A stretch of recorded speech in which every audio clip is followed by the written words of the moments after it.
আসসালামু আলাইকুম। কেমন লাগছে তোমার এখন? ভালো লাগছে? হ্যাঁ, তোমাদের বাসায় মনে হচ্ছে যে আগের মতো ফিরে আসছে। আলহামদুলিল্লাহ, সাবানা সাবানা ভাব লাগতেছে তোমাকে। হ্যাঁ,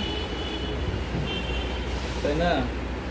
নিজে দেখছো, আল্লাহ পাক ইচ্ছে বলে সব করতে পারে।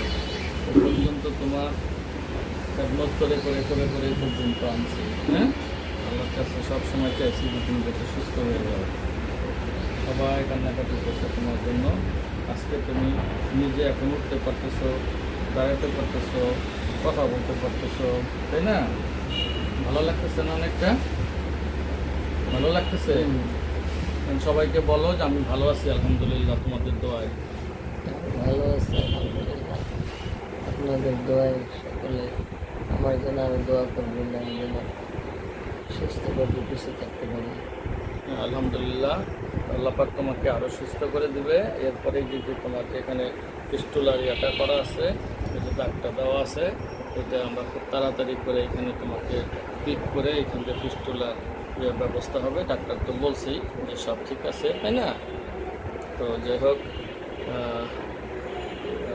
এইভাবে মানুষের খেদমত করলে সবচেয়ে বড় কথা, পরিবারের যে সবচেয়ে বড় যে গৃহিণী, যার উপর পরিবার নির্ভর করে, আমরা তো বাইরে কাজকাম করি, অর্থের যোগান দেই। পরিবার যদি অসুস্থ হয়ে পড়ে, জীবনসঙ্গী যদি অসুস্থ হয়ে পড়ে, এর থেকে দুঃখ আর কিছু না। আর সেই সময় সবাই যদি তাকে সাপোর্ট করা হয়, পাশে না থাকা হয়, তাহলে তার এই শক্তি সঞ্চার হবে না। তো সবাই ভালো থেকো। এই অসুস্থ হলে যাতে সহজে সুস্থ হতে পারে, সেই কামনা সবার কাছে করি। তোমাদের দোয়া আশীর্বাদে আজ উনি বসতে পারছেন। একটু দাঁড়াও তো, দাঁড়াতে পারো কিনা দেখো। দাঁড়াইতেও পারছেন, দাঁড়াইতেও পারছেন, এটা আল্লাহর অশেষ রহমত। 2 কদম হাঁটো তো। সবাই সবাই ভালো থেকো, সুস্থ থাকো। আল্লাহ হাফেজ। আর তুমি আমার জন্য দোয়া